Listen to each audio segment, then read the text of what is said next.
Assalamualaikum warahmatullahi wabarakatuh. Semoga kita selalu dalam lindungan dan ridho Allah Subhanahu wa Ta'ala.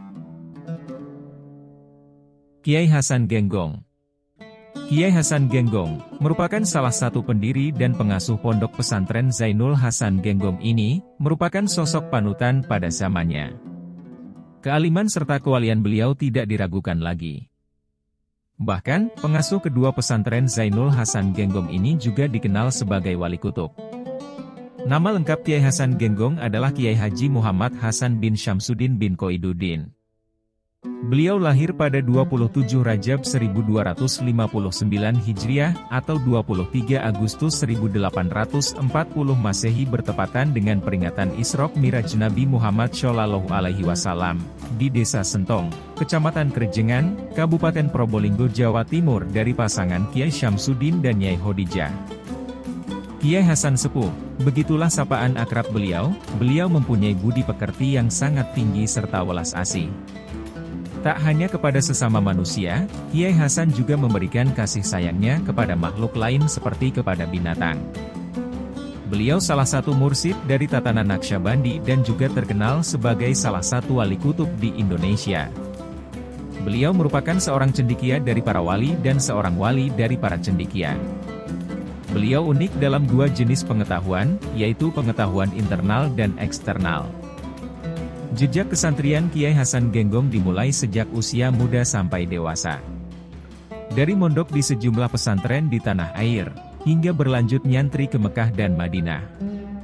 Di usia mudanya, Kiai Hasan Genggong pernah mengenyam pendidikan di dalam negeri maupun di luar negeri. Di antara pesantren yang pernah beliau pondoki adalah Pesantren Sukonsari Pojentrek Pasuruan Jawa Timur di bawah asuhan Kiai Haji Muhammad Tamin.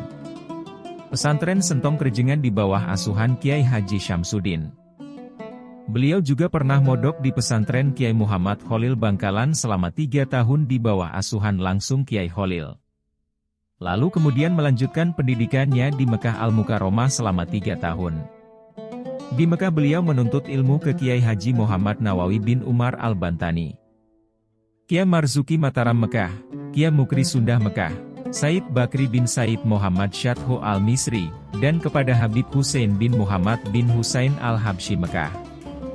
Setelah pulang ke tanah air, Hasan kemudian berganti nama menjadi Kiai Haji Muhammad Hasan. Ia kemudian menikah dengan putri Kiai Haji Zainul Abidin yang bernama Nyai Ruwaidah. Sejak pernikahan inilah Kiai Haji Muhammad Hasan membantu mertuanya dalam membina pesantren. Beliau mengembangkan sistem pendidikan pesantren salafiyah dengan metode pembelajaran dan pendidikan klasikal. Saat proses awal pendirian organisasi Nahdlatul Ulama, Kiai Hasan Genggong juga sering dimintai pendapat dan nasihat oleh almarhum Kiai Wahab Hasbullah serta Kiai As'ad Syamsul Arifin dan para pendiri NU. Yang lain atas rekomendasi dari Syekhona Khalil Bangkalan dan Syekh Kiai Haji Hashim Asy'ari.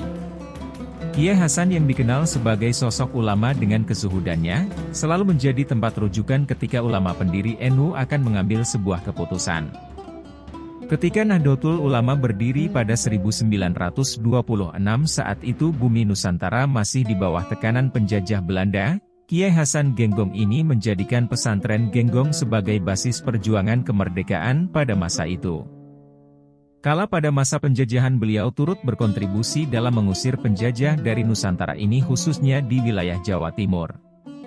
Meski kondisi fisiknya pada saat-saat memuncaknya angkara penjajah nampak mulai lemah karena usia. Namun beliau tetap berusaha menghadiri rapat-rapat akbar di pelosok-pelosok tanpa mengenal lelah. Begitu juga pada masa penjajahan Jepang, beliau dengan sikap tegas melawannya. Ketika itu musim paceklik tengah melanda masyarakat, khususnya di daerah sekitar Pondok Genggong. Perjuangan Kiai Hasan Genggong melawan penjajah mengembara hingga detik-detik kemerdekaan bangsa Indonesia. Sinyal kemerdekaan itu jauh sebelumnya telah dirasakan oleh Kiai Hasan.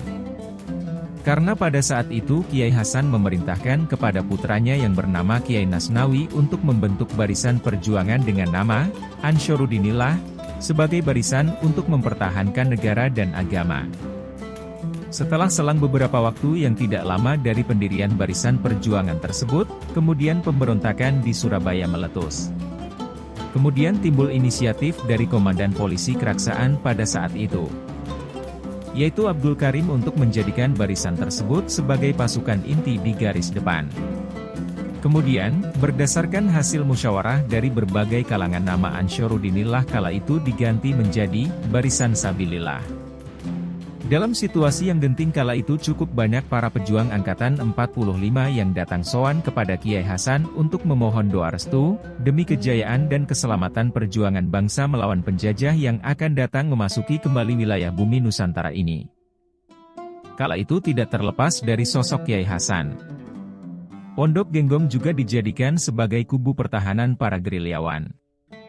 Dan pada saat itulah Kiai Hasan Genggong ini memberikan gembelengan kepada santri-santrinya, memberikan petuah batin serta mendoakan bagi gerilyawan-gerilyawan yang berjuang demi keselamatan mereka. Sebagai seorang ulama yang dikenal dengan kezuhudannya saat beliau mengisi pengajian kitab tafsir di pondok beliau, tepat di bulan puasa pada tahun 1955, Kiai Hasan berpesan bahwa santri harus kembali ke pondok tanggal 10 Syawal yang biasanya tanggal 15 Syawal. Karena kata beliau tanggal 11 Syawal akan ada pengajian akbar di Pondok Genggong. Allah menyayangi Kiai Hasan, ternyata tepat pada 11 Syawal tersebut Kiai Hasan Genggong wafat di tengah-tengah santri yang sudah kembali ke pesantren.